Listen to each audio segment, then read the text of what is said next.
noon.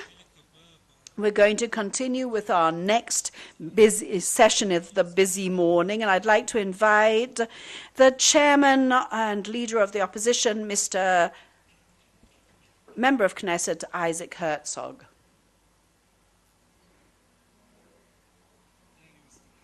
You know, actually, I look at the San Pellegrino water and I think, wow, I think Yair Lapid's talk was soda with no carbonation in it, no sparkle.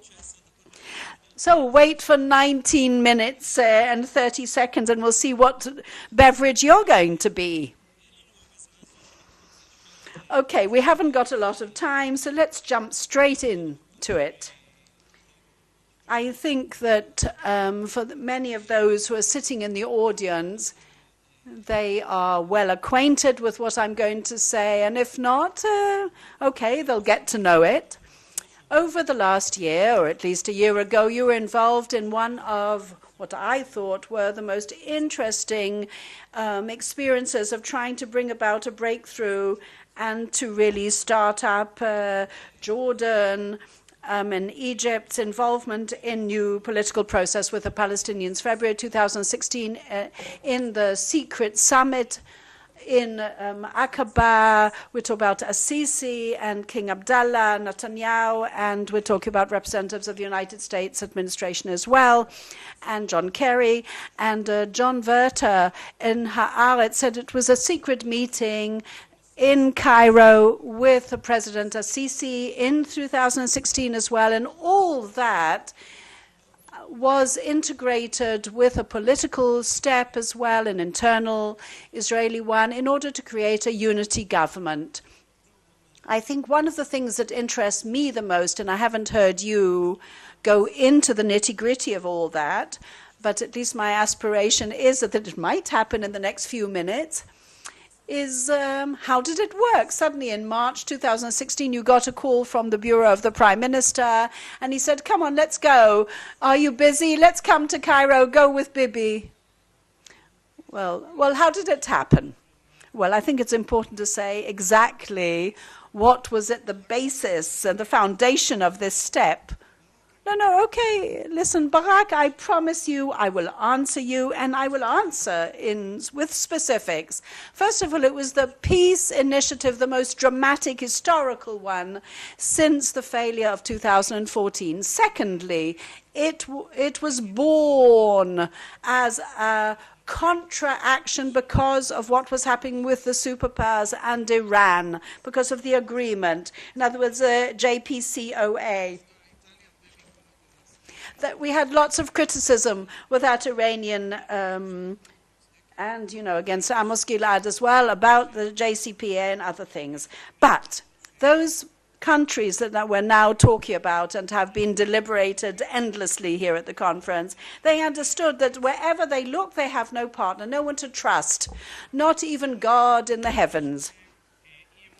They have a basic lack of trust with the United States, in Russia. They have no clout that they could build some kind of regional coalition with or alliance with, and they felt that the United States were the only people who were willing to create that regional alliance when we're thinking about all the threats from Iran and ISIS. So therefore they approached me and Netanyahu separately. And I think that what was at the foundation of all this was the following. The first comment was, in comparison to Camp David, here we're talking about young leaders who no longer have, let's say, an Israeli complex against Israel, a chip on their shoulder kind of thing. And we're talking about the gesture of going into the lion's den without backing anyone. So they thought, instead of that, let's put them all into the lion's den together and back everyone together.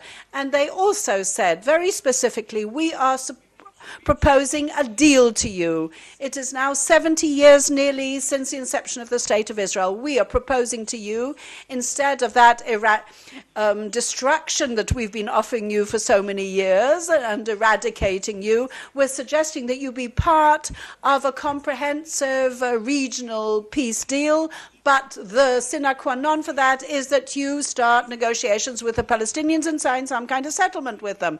Now, how did it start? It started with senior echelons in the Arab countries and John Kerry, November 2015. No, listen. Come on, I'm not going to expose and reveal everything. But we're talking about the moderate leaders of the Arab world, senior echelons. I mean, some of it you published anyway. Some of it was revealed. But again, I'm pondering how it actually happens. I mean, yes, we want to know how it suddenly happens, sort of on one fine morning. Suddenly the chairman of the opposition gets on a plane and flies to Egypt, to Cairo?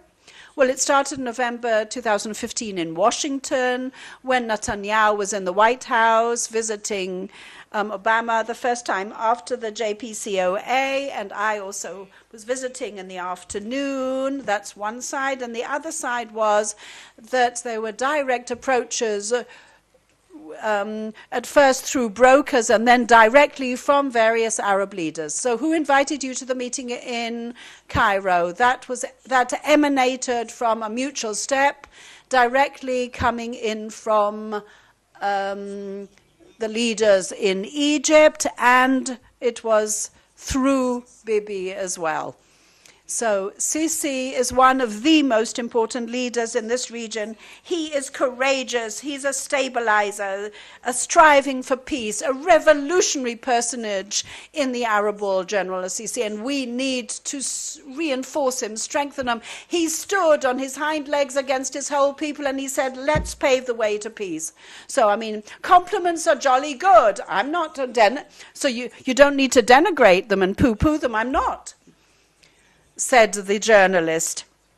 I will not go into the nitty-gritty, but I would like to say that General Sisi, as it was basically required to do at that meeting, wants peace, and he wants peace with the Palestinians, and he believes that you can bring Abu Mazen and Netanyahu into one room and to go towards a step wherein the Arab states say to the Israelis, we will recognize you, we will recognize your security rights, and to the Palestinians, I'm going to bring you a state.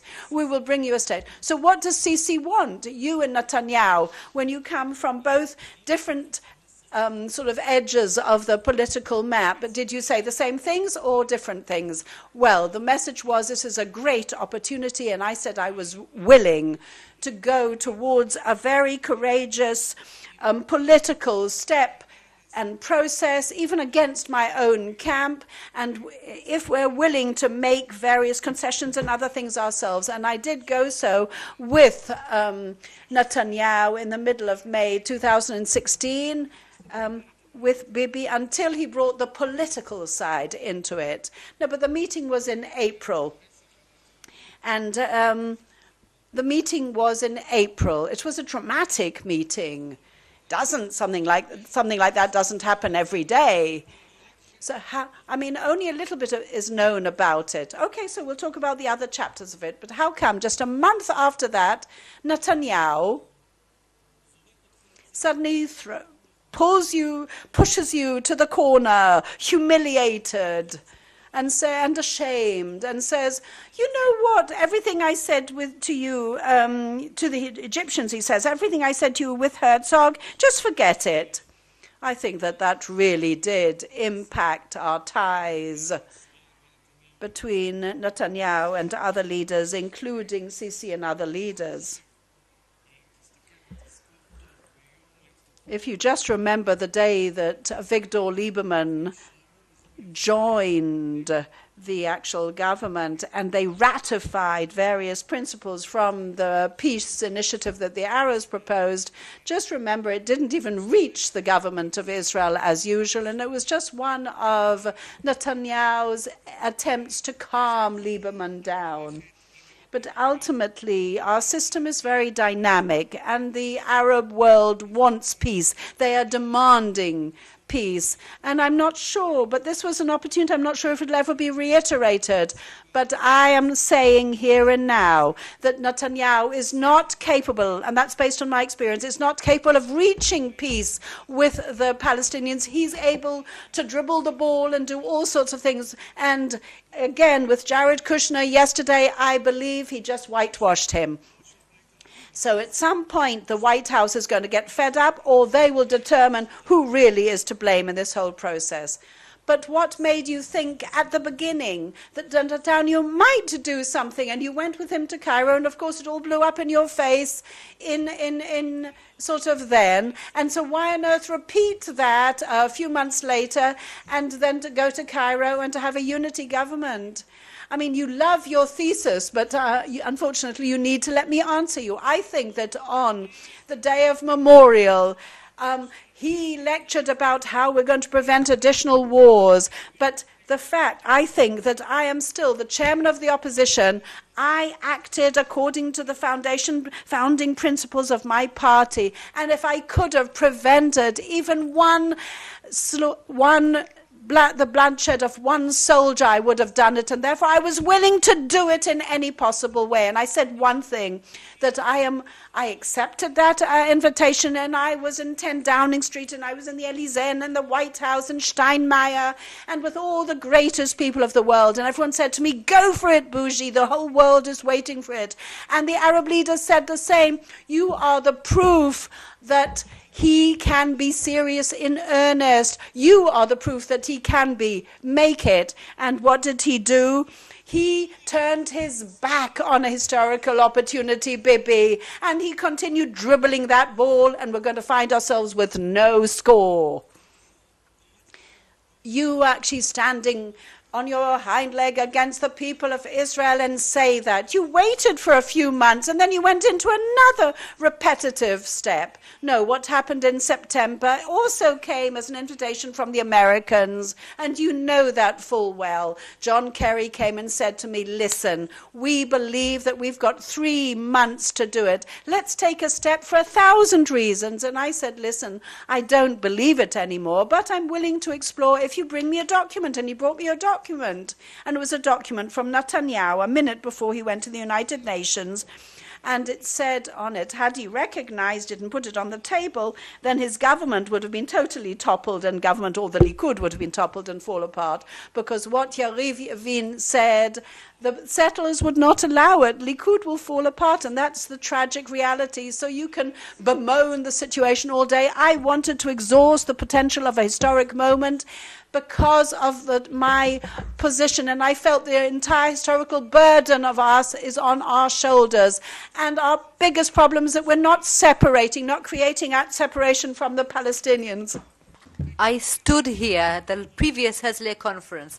In a few weeks' time, there are primaries in the Labour Party, and let's assume on July 4th, and please write that I am going to win those primary elections. Okay, so you write down that if it happens on July 5th, or just a few days later, because there'll be a second round, July 10th, so on July 11th, assuming you win, you will get another phone call from Netanyahu, who'll say, Mr. Herzog, listen, come to Balfour Street, let's sit down with the peace initiative, Trump, deal, ultimate deal, and you'll say, Barak, listen to me carefully. You'll go, right? You'll go, right? No, I won't go. You won't go? The audience wants answers. The audience knows that I won't go anywhere because you will have to put the entire Likud leadership here, and you'll see that there's no chance. They'll tell you not a chance. The problem is internal in the Likud, the tragedy before my eyes. I was right there. The paper I had with Netanyahu was so far-reaching, and it is so similar to think what's been published by the U.S. foreign newspapers about what Prime Minister Netanyahu was willing to do in 2014, but he prefers his own agenda over what the public supports. So I'm not going to go to Balfour Street again for another attempt because it's impossible. We need to replace him. How? By creating a bloc, a center bloc of all center parties in Israel, Therefore, Yair Lapid's address was so disconnected. We didn't come here to talk about the Yair Lapid, so don't run away talking about Yair Lapid. I'm not running away, you won't let me answer. Why? I just counted it 1 minute on the clock that you just talked. Well, you're so generous. I just want to tell you, you said that you were at the White House. Steinmeier, Kerry, all the leaders of the world. The same thing will happen. You will be asked to the White House. And Tillerson, you are so wrong. You don't understand reality.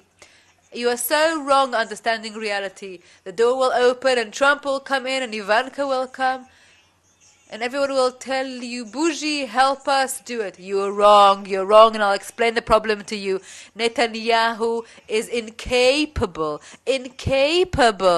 of giving Trump what Trump needs in order to bring the Palestinians to the negotiation table. You know that the gap is this big, and it is unbridgeable because Netanyahu refuses to establish a Palestinian state alongside Israel. He is unwilling to do it. There's an entire campaign against it. He keeps winking his eye, to the settlers and keeps playing and pulling the wool over everyone's eyes. And CPNI and the leadership of the Machane Tzioni Zionist camp have said that if he goes to peace, we will help him from the outside. In the Egyptian peace agreement, the Labour Party supported Begin, but Netanyahu is incapable. I'm telling you truthfully, he's scared of leaving the Prime Minister's house, and as soon as Bennett lifts his head up, then Prime Minister Netanyahu is always coming out. As soon as Naftali Bennett talked about the code of ethics, this despicable code of ethics, then Netanyahu started talking about the NGOs.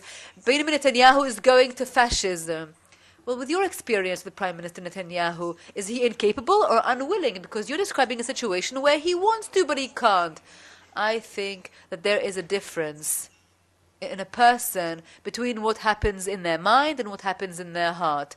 Netanyahu, logically speaking, understands, without a doubt, the demographic danger in Israel. He understands. There I was with him as deep as you can go. And I must say that some things I may have agreed with him about. For instance, the defense principles in the negotiations I agreed to. You also think that Israel should control the entire area? I think the Jordan River is Israel's defense border, and that no foreign entity should come in west of the Jordan River. But then all these basic fears of Netanyahu that are the sum of all his fears come into the picture, and he's incapable of thinking what Sharon did, what Rabin did, even what Olmert did. He is incapable. And to say, I will take the risk, I will be de Gaulle, it doesn't work with him. He doesn't have that passion. He lacks all such passion. He understands the global reality that requires this of him. I think he is shocked that Trump is in a different position in that respect. But as you can see, he keeps passing the ball around. He's dribbling the ball nicely.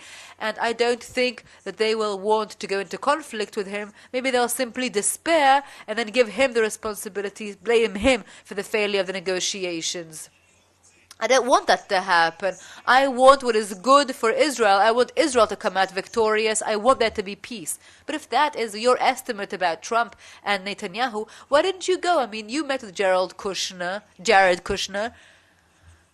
Why didn't you go to them and say, listen, guys, I have my experience. I wanted to make it clear to them that there's a majority of the people who do support peace. I wanted to make it clear to them that Netanyahu, we cannot say, just like he said to Obama, I don't have the coalition. Are you sure, by the way, there's a majority? Because the entire leadership is, are you sure there's a majority in the population? You think there's a majority? I'm convinced that there's a majority. So how come it doesn't get expressed in elections? I'll explain. Because some of those who vote Likud and Netanyahu, which is very emotional, say we can't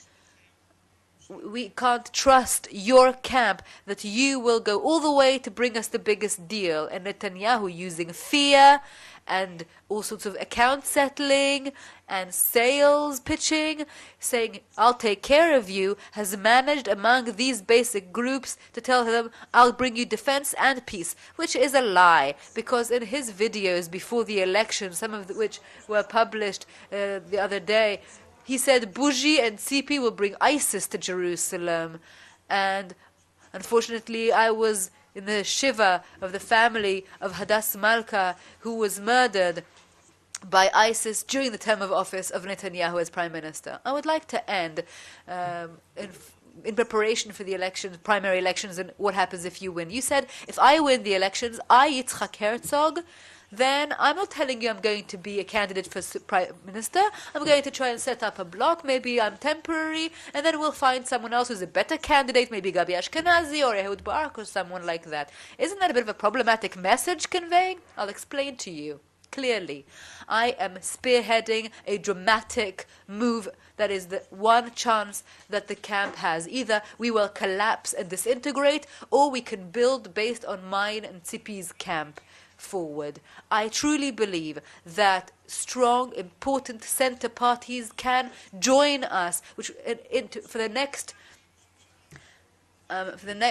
blast, and I believe I'll be the next Prime Minister. But in order to give everyone the chance to realize their principles, I will go for open primaries so that anyone who supports this bloc will decide who will be the leader of it. And then we'll be able to see whether there is an angel or star or a messiah that can come and do this big bang with me. I am responsible enough for the interest of Israel to offer this to everyone. And I'm going to tell you one more thing. In the last 24 hours, those who have come on board with me are huge. Okay, I don't want to go into election propaganda.